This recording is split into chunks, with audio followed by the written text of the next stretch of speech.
Hi, welcome to this month's April Poetry Month at the Verse Virtual Reading. And this month we have two wonderful features, just especially for this special month for poetry, Lynne Thompson and Allison Joseph. And they are a dynamic duo for sure. And I'm really looking forward to hearing them read in just a minute. And Lynne, you've been volunteered to go first. So No problem. Volunteering. No problem. But we're looking forward to it anyway. So we're happy that we're going to hear from you. So I'm going to introduce you first, and then you can go ahead. Okay. Lynne Thompson was the 2021 and 2022 Poet Laureate of Los Angeles and is Poet Laureate Fellow of the Academy of American Poets. Thompson is the author of 3 collections, most recently Fretwork, winner of the 2019 Marsh Hawk Poetry Prize, and her newest collection, Blue on a Blue Palette, will be published by BOA Editions in 2024. The recipient of multiple awards and fellowships, including several Pushcart Prize nominations, Thompson sits on the boards of Cave Canon and the Los Angeles Review of Books. Recent work can be found or is forthcoming in Best American Poetry, New England Review, Air Light, Massachusetts Review, The Common, and Copper Nickel, among others. Take it away, Lynne. Thank you so much, Robbie, for having me. I'm really delighted to have this opportunity to be here with all of you, and especially to read with my buddy Allison. We were both saying it's been a minute since we've actually been in each other's physical company, so this is the next best thing. So I'm going to just hop in. I'm going to read primarily from my book, Fretwork. There it is. And tell you only, for those of you not familiar with the book, it's a book primarily about family, both my birth family and my adopted family. This first piece that I'm going to read was inspired by the work of the amazing artist Allison Sarr. She's local here in Southern California. This is based on a sculpture of hers called Foundered. And the only other thing you need to know about this poem is that the Grenadines refer the group of islands in the Caribbean where my parents were born. Terrible fortune inside my head, Grenadine, and my head lies eternally on its side. It's one unbound air cocked to the wind, always howling, racing away, exposed, expectant.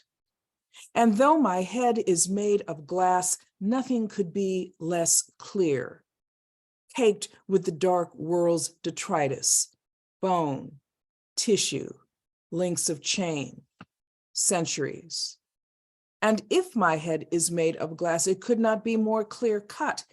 If only you would look closely, above my throat, behind both occluded eyes.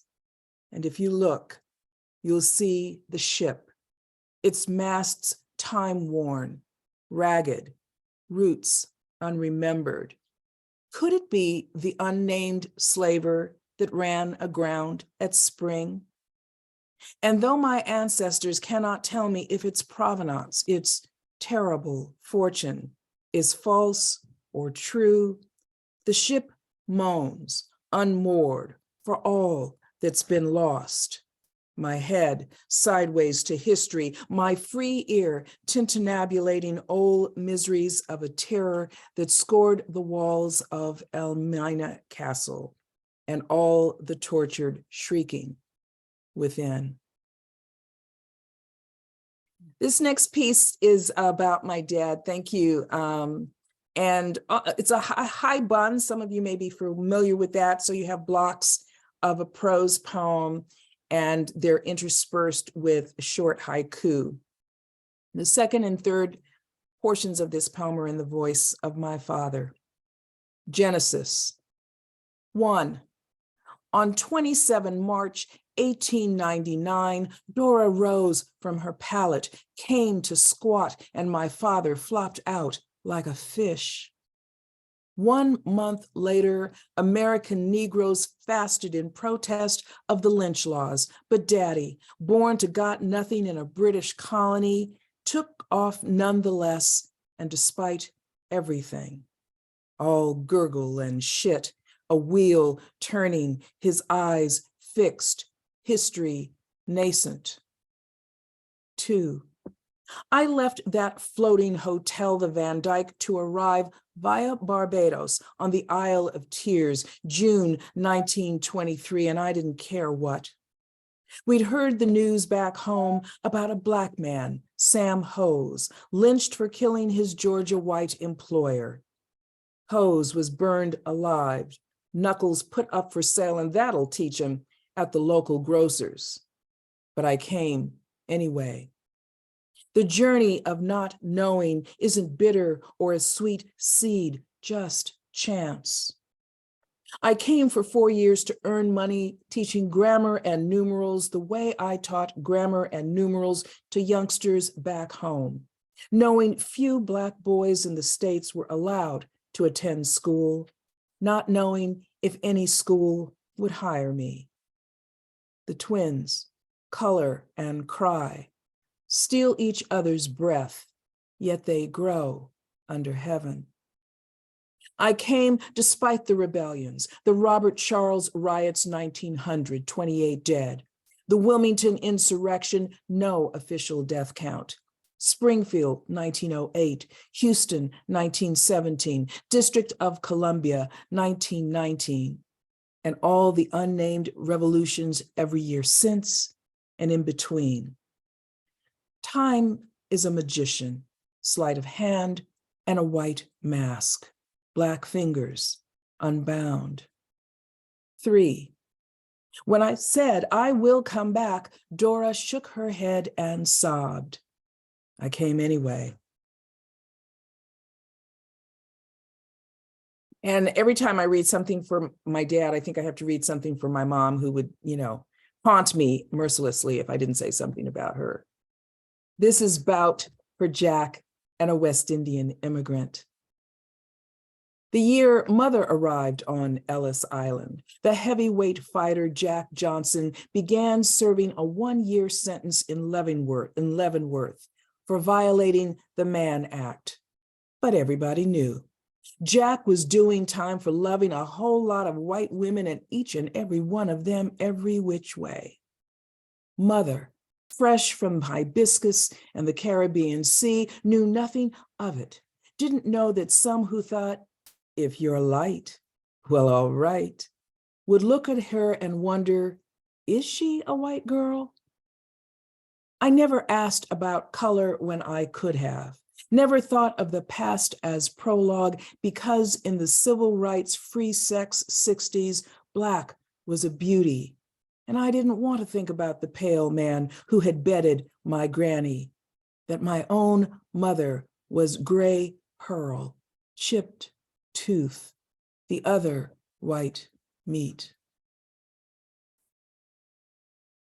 In America's mirror, neither bridge nor trapeze, neither absence nor plot, just a hobo with the scent of a scavenger, the romanticized stink of a jackal, as in Darfur, Port-au-Prince, or New York City.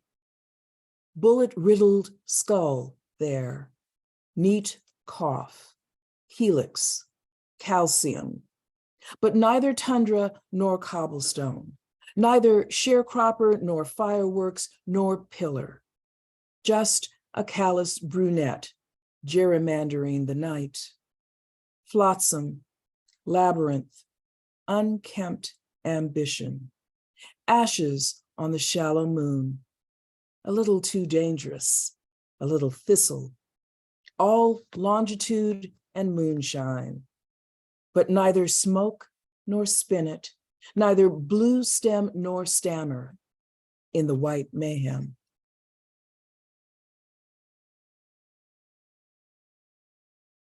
my body leaning into. You might expect as centerpiece, West Indian village with figures dancing. Instead, my immigrant parents buy a European imitation, hang Bal de Moulin de la Galette in our vestibule. All I can ask is, are these the women you both pray I will be? It's impossible to tell where each partner's shadow begins. Me? I like Archibald Motley's Saturday Night with its scarlet-clad heroine, her brown arms unfolding from her body leaning into the rag and swing. One balding man wishing he wasn't wishing. A shot of bourbon and soda, bop and jive and jive and jive. To stun my mother, I say, see the sommelier, how far he's willing to backbend, cocktails listing to such risky angles just so he can wallow in the woman's satisfaction in simply being the center of everything. My parents plainly were disappointed in me. And I'll read this one last one from the book and then a couple more. The Mollusk Museum. 1. Family. Is and is not a velveteen pillow. Theater. A dinner hour mistake with candied yams on the side. A box at the bottom of. Flightless penguins hitchhiking through town. Footprints in a cemetery. 2. Cemetery. 2 moon pies per gypsy. Greedy art and dirigible need. Rushes and reeds, tracing paper on papyrus. The solo, the ensemble. Wood ticks, wax moths. Hand drum thrumming the hand. A river, a poplar, the same old questions. 3. War. I come to struggle, to eat the edges of, to abrade the chemical and the all-chemical in the falling night, always a souvenir wrapped in a rigmarole. Vivaldi versus Jay-Z. I'm wrapped in biblical passages, but never in any book of Revelations or Quran or Green Hornet. All is taboo. Every day is like any other habit, a telegram never opened. Actually, I said that was the last one from the book, but I'll read one more and then I have 2 newer ones to close with. I'm good on time, Robbie. It depends how long they are. Okay, so I won't read that last one from the book. I want to read these 2 last ones because perhaps like some of you, I am in great distress and anger over what is going on in the state of Tennessee. So I wanted to read these 2 pieces for the 2 Justins. Sonnet for an America that can strangle us because there are no contingencies when it's twilight and it's you, and every contingency has its flag wavers, and every night is the night before the flames and the screaming and the madmen who always want more. Last night, I took precautions, but it was you, and I trusted and never suspected, and I let you touch me everywhere you wanted until your night executed its old stranglehold. No star or stripe in sight. What Bill of Rights have the dark suits ever given Black bodies? Were it otherwise, you would have lifted your knee off of our necks. But the flag wavers have traded sunlight to the Klan, to the blue wall in your true north, and we and they will set ourselves on fire because of it. And yet, I'm sure they'll give us another poultice of, don't worry about the ways you'll be killed, because it's you, and this is us. And finally, Our ancestors, enslaved once, said Juneteenth would never be. Oh, say, can you see? But then they said, my name is George, died with your knee on my neck. My name is Brianna, shot while asleep in my bed. My name is 9 worshipers at Emmanuel AME Church, and my name is quite young, like Trayvon, like Tamir. They said, my name is Homer Plessy and Lloyd Gaines. My name is Diane Nash and Merle Evers. They said, my name is Tulsa and Rosewood and Devil's Punch Bowl Natchez. Is strange fruit and eyes turned toward Canada. My name is Taste of Gullah, of filet gumbo. Is scar and rice seeds. Is families torn and may I have permission? And they also said, my name has never been nigger gal or boy. My name is Henrietta Marie, alarm, rattler, and bones and bolts waiting to be found at the bottom of the sea. My name is Angola. My name is Senegambia. Then they said, in dawn's early light, we will celebrate and celebrate, however it is we choose to. Thank you. Thank you very much. Thank you. Thank you. That was outstanding, as always, and it's a pleasure to have you, Lynne. Our next reader is Allison Joseph. And she had a little trouble with her computer, but she managed to get back in again. She's the author of Confession of a Barefaced Woman, Lexicon, and Speak and Spell, among other collections. She lives in Carbondale, Illinois, where she's on the faculty of Southern Illinois University, Carbondale. She's the widow of the late poet and editor, John Tribble. Go on ahead, Allison. Hi, everyone. Such a pleasure to be here with you through this medium of Zoom. Yeah, I had a little technical difficulty. For getting online, I used one of these little doohickeys, which is generally reliable, this mobile hotspot, but sometimes it just starts going, this is the strangest thing, it starts going bong, making this sonorous bong. And I didn't want to have you guys listen to that because the first time it's, well, alarming, and the second time it's just like, oh, that's annoying. But it's not annoying to share time with you, and especially to see my friend Lynne Thompson, whose poems I have loved for so long, ever since her debut with Beg No Pardon. I just love that book to this day. So it's very good to see Lynne Thompson and to see familiar faces amongst the VV crowd, the double V crowd. I'm going to begin actually the way I've begun a lot of readings lately, with a poem by my late husband, John Tribble, who, of course, I miss him tremendously still, but the literary world misses him because he was a whip smart person, editor, just teacher, giver.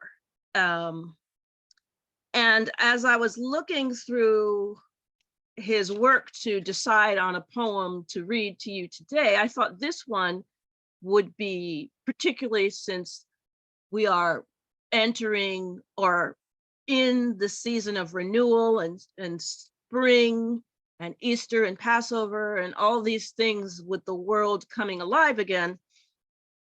This poem of John's sort of has the idea that why isn't every day a day of resurrection? This is called Chalice by John Tribble. Every morning's benediction, kiss, caress upon shoulder, whisper of waking and welcome to the day.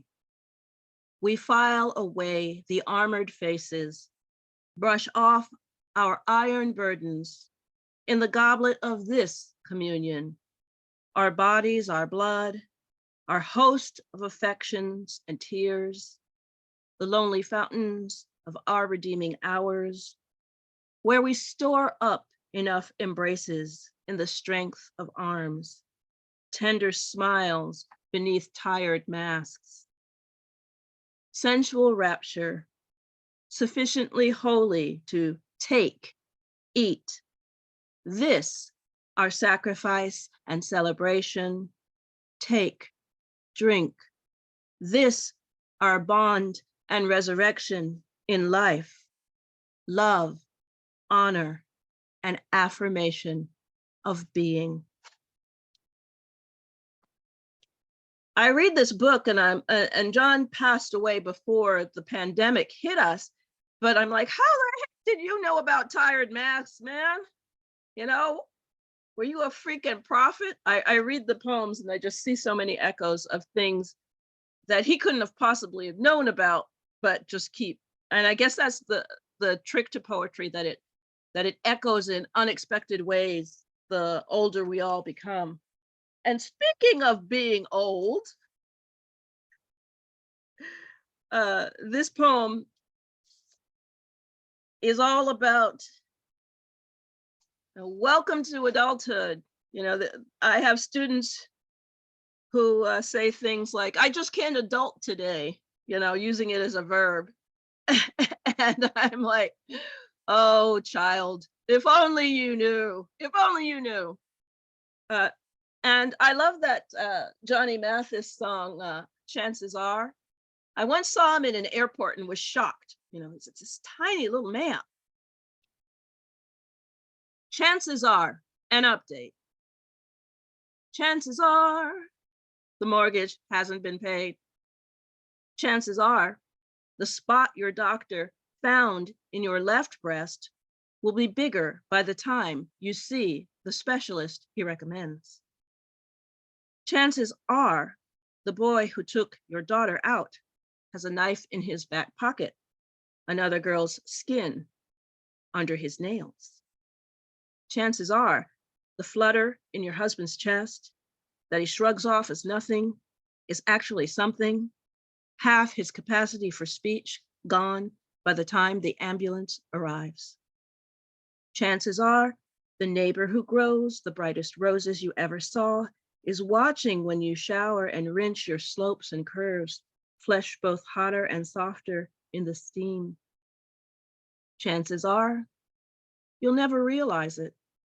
Too distracted wondering whether you put a stamp on the envelope you mailed the mortgage check in.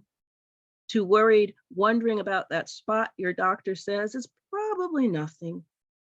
Just like the flutter in your husband's chest that builds to a thrum whenever you talk about that boy you let take your daughter out.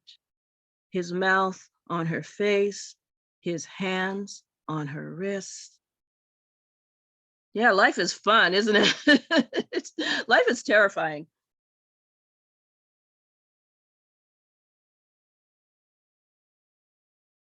Since I am alone a lot of the time, John and I did not have children, and my parents and his parents are both in the other world, whatever that world is. So I'm alone a lot, so I walk places, and even before John passed away, I would find myself sometimes walking alone after dark, which is wherever you are, at least in this country, wherever you are, you know, as a woman, you're taking your chance walking anywhere by yourself. And people are like, well, why don't you get this, that, or the other? And, you know, I can barely keep track of my keys. You want me to have a firearm? Not all of us need be carrying. So this is called Instructions on Being Alone After Dark. In the dark, you are no raven, no crow with heavy plumage, no power of flight when lights turn on their halos, buzz of street lamps, a tepid music, sidewalks that in daytime shone innocent and smooth, now rise up to grab your ankles, trip your confident stride. So you must step wisely, carefully, saving the strut for the sunshine, making yourself small in the shadows, light of your flashlight guiding you past houses that in evening obscurity look like eager monsters, doors unwelcoming, windows of fire with warmth you can't claim. Hope that passing cars hold no assassins, that passing strangers pass you without desire of injury, that roadside ditches stay uncomplicated, limbless. Hope that barking dogs stay chained, ghosts content in ancient, dusty attics. It's never too late to reconsider guns, mace, self-defense classes, the need to be a woman alone walking somewhere the world says she shouldn't, destinations worth my time and days, my life.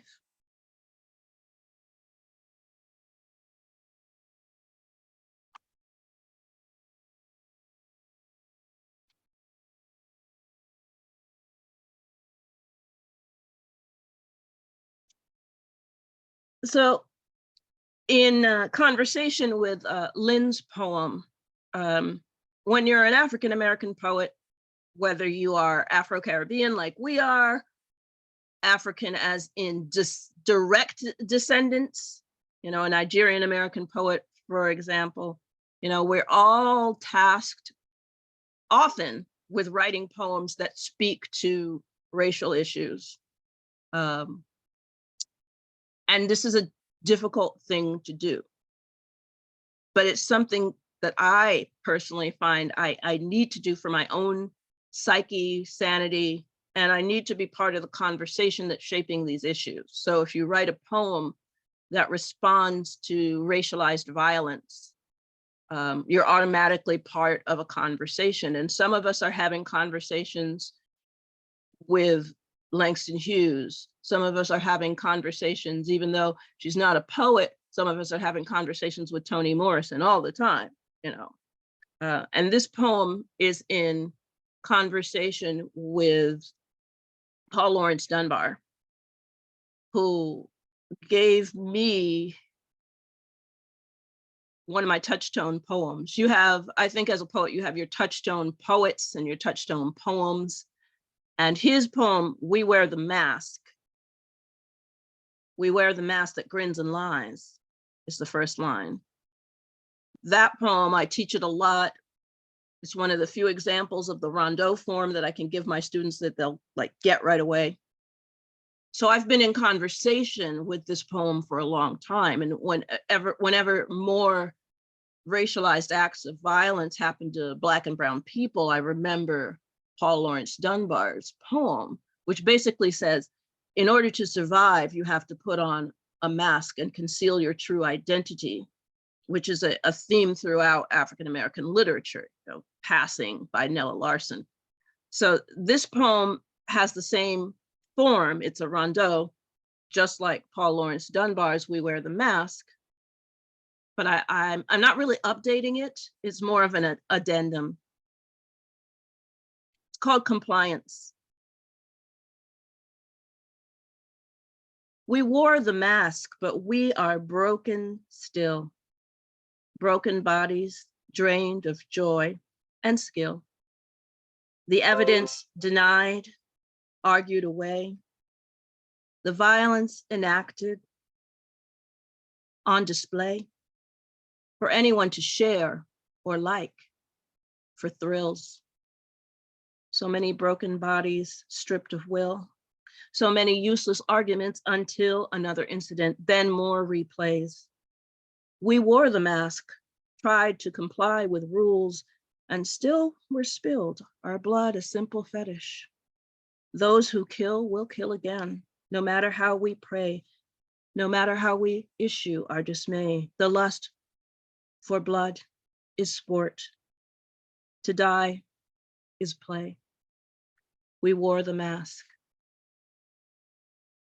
So I'm going to read two more poems. And this one comes from this new chapbook, Any Proper Weave. Blessings on me from the good people at Kelsey Books, which has to be the quickest turnaround in the poetry business. You send them a manuscript, they will tell you within 4 days whether or not they're going to do it. It's like, yes, no. And I know we poets are impatient people. So I've done 2 chapbooks with them. So if you have a book and you're like, I'm tired of waiting 3 years to hear back, just, give them a try. So because I travel a lot, but when John was alive, we traveled together. We road tripped a lot. Now I'm like this wandering vagabond widow going from place to place by myself.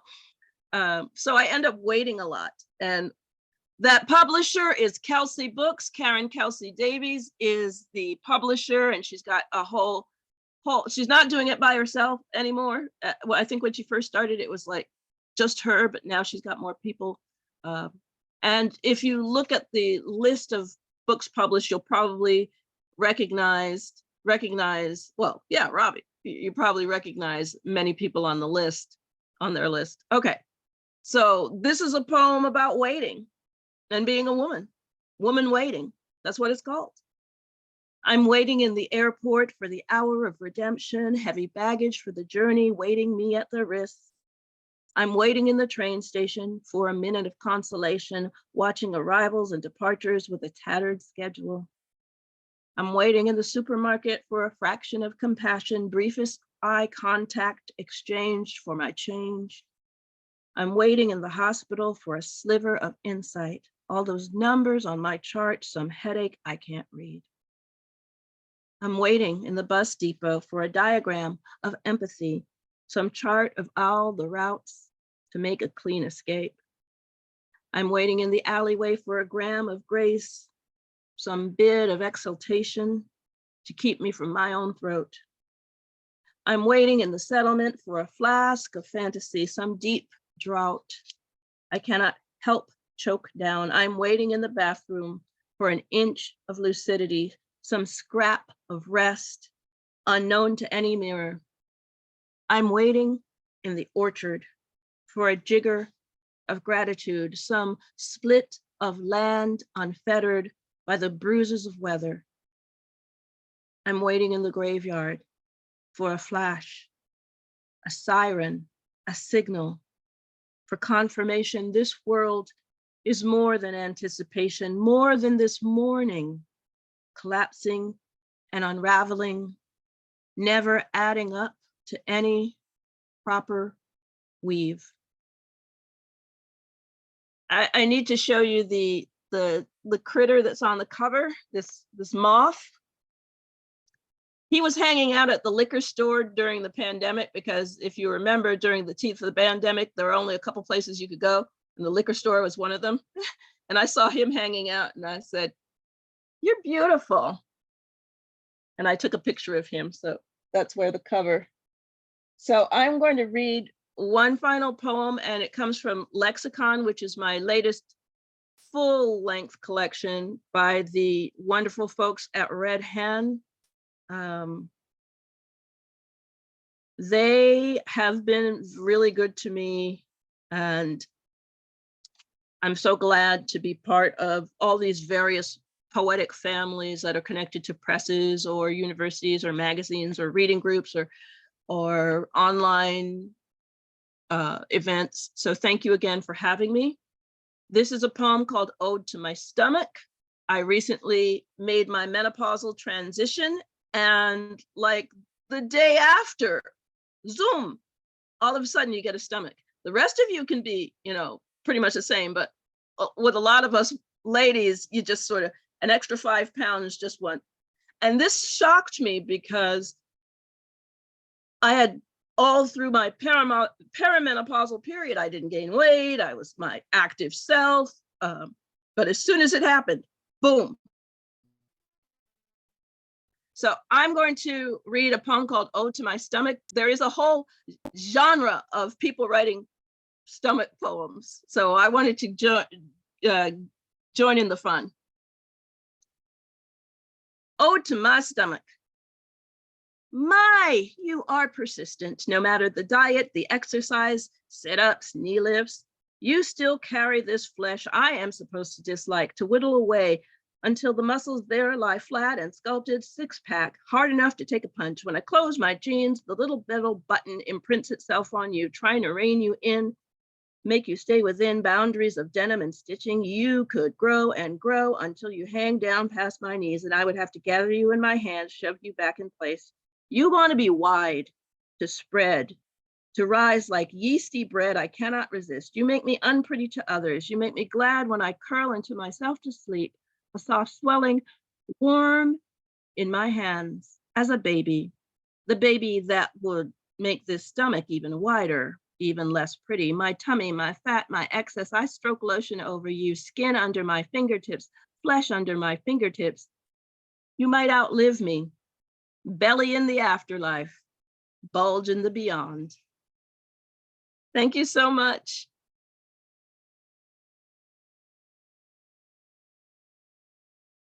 Thank you. That was delightful. What a great double feature.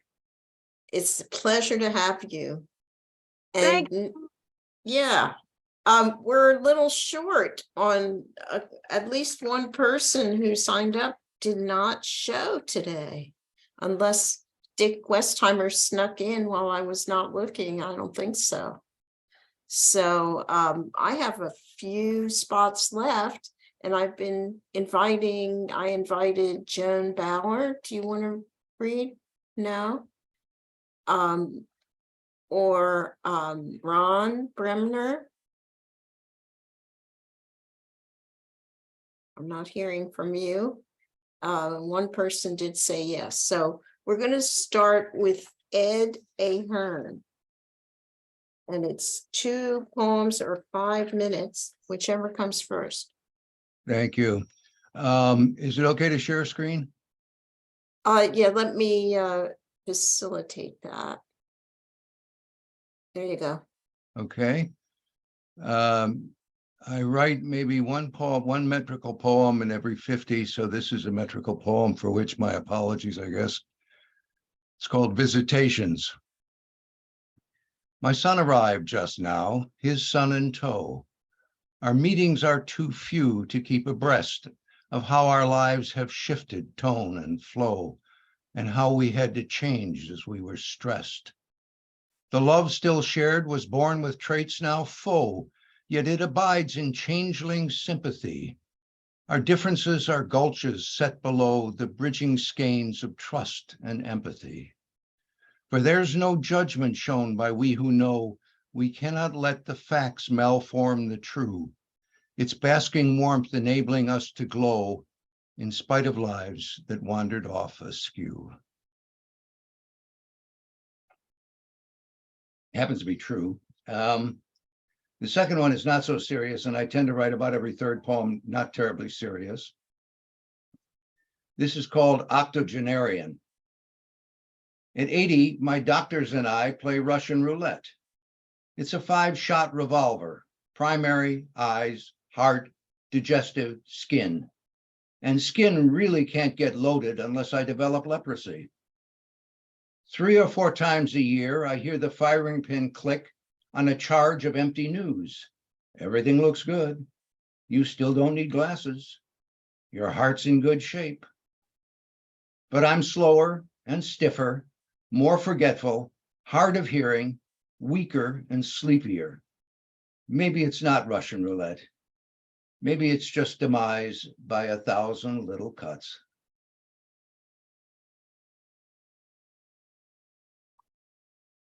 That's it. All right. Thank you. Yeah, I know what you mean. Robert? Yes, okay. Can I share screen also? Yes. Okay.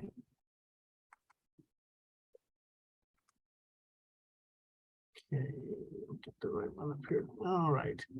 Should be seeing a old style payphone on your screen.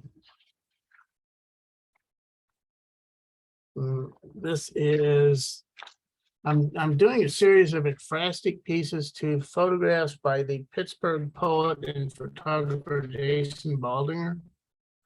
And we hope to produce a book of our collection when we get done with it. I think we've got a total of 15 or 16 done so far. This one appeared towards the end of last year in the Ekphrastic Review.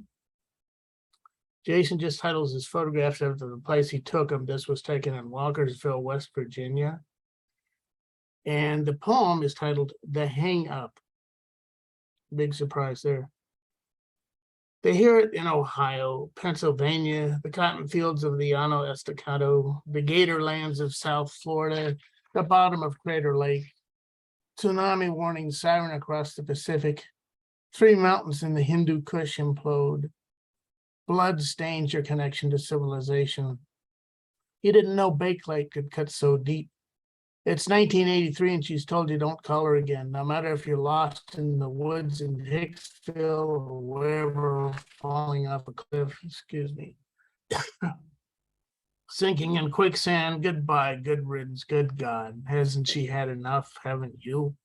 And here you are, 4 decades, 3 divorces, 2 heart attacks, 6 grandkids later, a middle of nowhere return, sanity hanging by a thread, and you wish you could pick it up, put it back together, punch the right numbers and say, I'm sorry. Wondering, isn't life funny how you found it again? How this thing is still here? Your anger, your hang up, if only you'd known. Leaves rustle. Wind blusters in the open window. You start the car, head for the interstate, that lunatic asylum you saw in Weston. Shuttered now, tourists and ghost hunters only, poems for the lost tattooed on therapy room walls. You happen to have a crayon on you. In the rear view, the phone rings. And that's it, because my voice is running out here. Get out of share screen.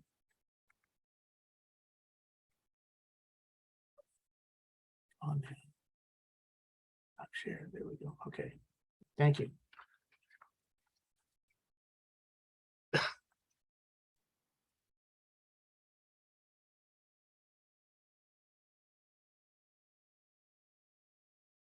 Do you have another poem? I do, but my voice is kind of flaky right now, so Oh, I don't think okay. I'm on. All right, so thanks.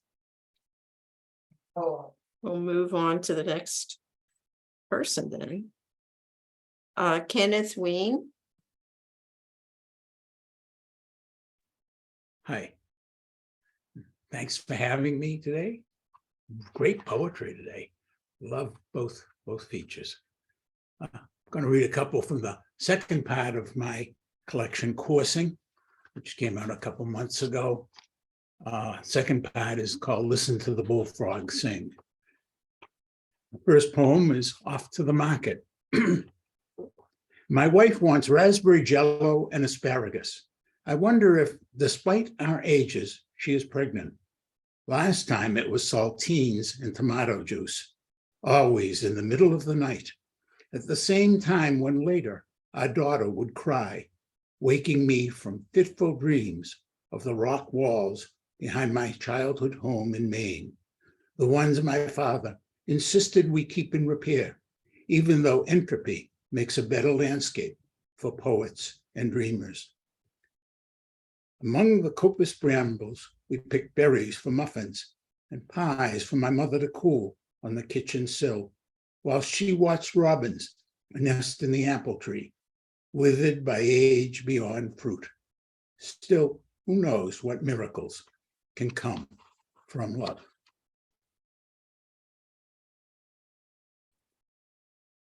And the second, since we're all avid book people, and all of us have many books, I thought I'd read bookmarks.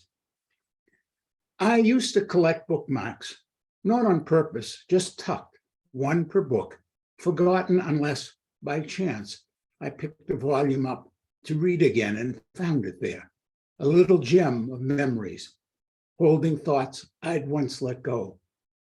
Some were gifts I treasured from lovers I had known, and some were moments, trinkets from trips on which I'd gone when I parted with my books to move into a smaller space. I gave them to libraries, but the marks I burned to ash and smoke as memories to let go.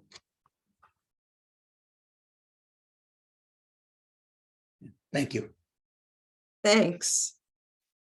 Yeah, I never thought about bookmarks, but I'm just taken to using shreds of tissues myself. Drives my husband crazy. Marc Petrie, Hello, Chuck Pesach, Robbie. This first poem is Love Poem for Amy, Valentine's Day 2023. After you've had a heart failure and spend 9 days in a hospital, you begin to realize that some things are important. This poem came out of it. You'd think after 35 years we'd be over love, that age and familiarity stole it from us. I lay next to her in bed, her body a well-traveled path. Though I know all the curves, I return for the fiery glory of spring poppies, the scent of a lavender meadow mid-morning, the memories of ginger flower, scarlet as the blood that pumps through my heart. Each day a new journey as exhilarating as the first. Yes, we have gotten this down. Our bodies cleave as if connected. Our pillow talk soft and intimate as a nuptial eve. In the night darkness, there is only each other as we ignite the fire in our collective soul.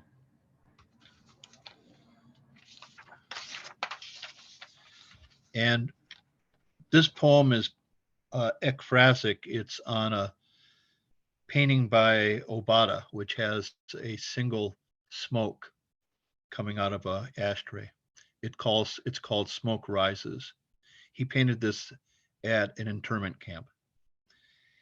Tedium floats toward heaven, the trail of ashes like the dead, deemed worthless, resting beneath a memorial without monuments, like ashes flicked into a ceramic tray.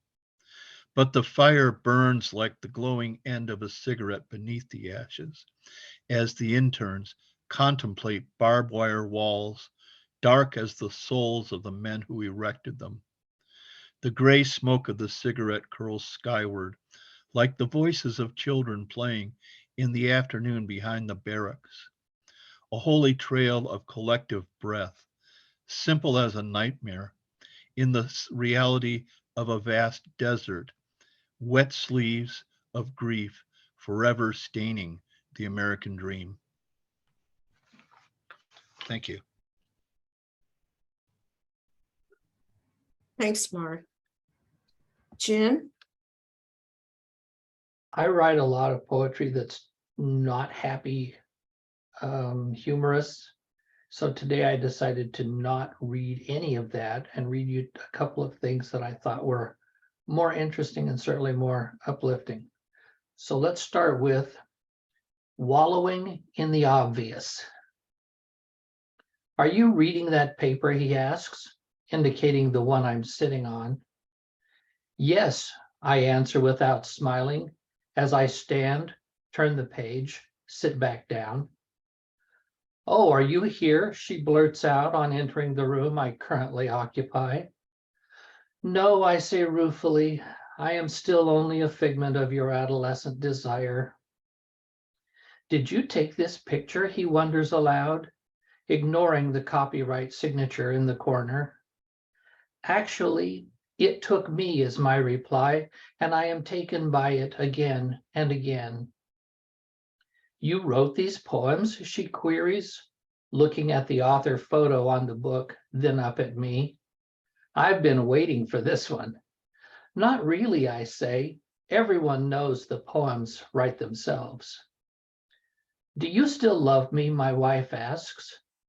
I'm still here, I answer, smiling. I'm still here. And the second one has to do with social media. It's called Hesitation. First, there's the notice that someone 1 degree of separation away has asked to be your online friend. You don't know them, don't know their politics, religion, occupation, doubts, fears, desires, intentions, nothing other than that single friend in common. And it's that connection that causes you to hesitate instead of hitting delete. Asks you to consider what you might miss if you say no, what you might gain if you accept. So many unknowns, so many risks on social media, so many scams. So much good as well, which is why you still haven't clicked that delete button. Still haven't decided if you are willing to commit to new interactions on any level. Still wondering if you have something to offer or what this stranger might bring. Confirm, delete, confirm, hesitate. What if? And what if not?